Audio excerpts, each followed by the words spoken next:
मोहब्बत के सनम हमरा तू अब पहचान बन गईलू। मोहब्बत के सनम हमरा तू अब पहचान बन गईलू। कि हमरा मन के मंदिर के तू ही भगवान बन गईलू। कि हमारा मन के मंदिर के तू ही भगवान बन गईलू।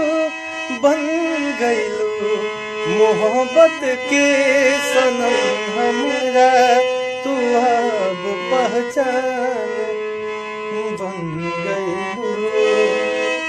भोरे भोरे सूरज निकली त तुहरे रूप देखब हो न मन लागी नयन भर के नियरवा से निरेखब हो कहेला दिल ए जानम तो हमर अब जान बन गईलू। मोहब्बत के सनम हमरा तू अब पहचान बन गईलू।